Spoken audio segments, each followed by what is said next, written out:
Bonjour chers abonnés. Alors aujourd'hui j'ai un coup de gueule parce que ça va pas du tout, je suis pas contente à propos d'un message que nous avons reçu sur notre dernière vidéo. Bon, vous me direz c'est pas grand chose, ça fait un petit pourcentage, mais comme on a été traité de gens pas intelligents, je trouve ça regrettable. Donc je vais commencer par remercier tous les abonnés qui nous mettent des gentils commentaires et qui apprécient les vidéos qu'on fait. Donc c'est-à-dire le 99% des abonnés et allez, on va dire le 99% des abonnés et 1% de mécontents. Bon, on va parler du tri sélectif aujourd'hui. Alors la gestion du tri à terre, comme j'ai pu le vivre avant qu'on vive sur un bateau, et la gestion du tri sur un bateau. Donc je vais commencer par la terre, donc en Suisse, qui je pense est relativement à la pointe du tri sélectif. Donc à l'époque où on vivait dans notre maison, alors on avait 5 poubelles à la maison. Alors une poubelle pour le plastique, une poubelle pour l'aluminium, une poubelle pour le carton, une poubelle pour le verre et une poubelle pour les petites capsules du café que vous connaissez. Excusez-moi, mais de temps en temps, je regarde mon petit aide-mémoire pour me rappeler tout ce que j'ai à vous dire. Donc ça faisait 5 poubelles où on vraiment triait sérieusement tout ça, plus la poubelle classique qui, elle, partait dans une usine d'incinération. Donc une fois qu'on avait rempli tous nos sacs de tri, on amenait ça à la déchetterie, et à la déchetterie, chaque poubelle était jetée dans les containers qui correspondaient, et en plus de ça, il y avait l'huile de vidange, l'huile de cuisine, les vieux pots de peinture, déchets électriques, déchets d'appareils ménagers, pampers usagés, bois, etc. Donc tout ça, c'était fait d'une façon très sérieuse. Et ces déchets ensuite sont envoyés dans les différentes usines de traitement. Et ça suit son cours de tri, comme la plupart des endroits en Europe. Ensuite, voilà, ça c'est la partie du tri sélectif à terre. Maintenant, on va passer sur les poubelles à bord des bateaux. Donc, qu'est-ce qu'on fait sur notre bateau? Qu'est-ce qu'on trie? Alors, on trie le verre, on trie l'aluminium et tout le reste finit dans la poubelle classique. Comme vous avez pu le voir dans notre dernière vidéo, notre poubelle de plastique et de différents déchets, quand on vit 2-3 semaines sans revenir à terre dans une marina, on est obligé de gérer ces poubelles. Donc, la meilleure solution qu'on a trouvée, c'est qu'on va sur une île, on fait un trou et on brûle nos déchets.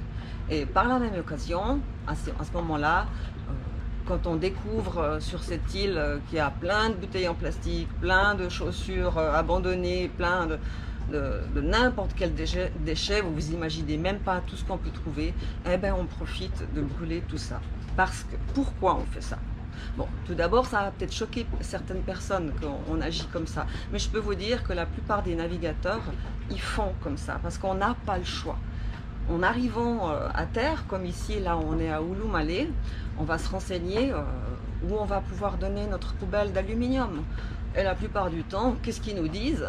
Vous mettez là, au bord de la route, et puis le camion poubelle ramassera chercher notre sac d'aluminium, et ça va partir, par exemple, comme ici aux Maldives, sur l'île de Tilafushi, qui va finir sur une île poubelle, où tout est brûlé, trié, brûlé, incinéré, comme ça, à l'air. Donc la pollution est extrêmement haute. Donc voilà la façon dont on trie nos déchets sur le bateau. Et je peux vous dire que la plupart des navigateurs qu'on a rencontrés tout au long de nos voyages, ils font comme ça. Malheureusement, c'est la réalité. Quand on vit sur un bateau, c'est qu'on ne peut pas faire autrement. C'est comme ça. Il y a des pays qui sont trop pauvres pour avoir des usines de traitement. Donc voilà, c'est la solution des navigateurs comme nous. Les déchets sur la plage, je vous ai expliqué comment c'est géré. Alors, oui, je peux aussi vous parler des containers entiers, mais immenses, des bateaux containers remplis de déchets qui viennent d'Europe et qui sont vendus aux pays, par exemple, comme la Malaisie et l'Indonésie, qui sont vendus à ces pays pauvres. Et où est-ce qu'ils finissent, ces grands containers de poubelles qui viennent de l'Europe? Eh bien, dans l'arrière-pays. C'est stocké comme ça dans la nature. Et si vous vous renseignez un petit peu, vous allez trouver des petites vidéos à ce sujet, où en Malaisie, il y a des écologistes qui ont été visiter des décharges de poubelles, où on voyait des briques de lait venant de France, venant d'Europe. Donc, je crois que c'est pour cette raison que aujourd'hui je fais cette petite vidéo, parce que c'est vraiment quelque chose qui est très blessant quand on lit des commentaires comme ça, parce que les personnes qui écrivent ces commentaires sont vraiment hors réalité. Ils ne se rendent pas compte comment c'est dans les autres pays. Vous avez la chance d'être en Europe, d'avoir toutes les infrastructures qui gèrent ces déchets d'une manière remarquable. Et dès que vous sortez de l'Europe, eh ben, c'est plus du tout comme ça. On est obligé de s'adapter. Moi, au début, quand on vivait sur un bateau, vraiment, ça me faisait mal au cœur de devoir poser ma poubelle comme ça au bord de la route et sans faire de tri, rien du tout. Donc voilà, la réalité de la vie des déchets sur un bateau. Donc voilà, c'est mon petit coup de gueule d'aujourd'hui. Donc à toutes les personnes qui sont mécontentes de notre façon de vivre et de gérer nos déchets, je les invite à se désabonner de notre chaîne. Parce que c'est pas grave, on fait pas ça pour de l'argent, on fait ça pour donner du plaisir. Mais heureusement, c'est un très petit pourcentage les gens qui sont mécontents.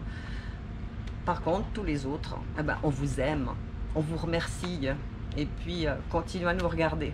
Nous, on le fait toujours avec notre cœur et avec beaucoup de plaisir. Allez, à bientôt!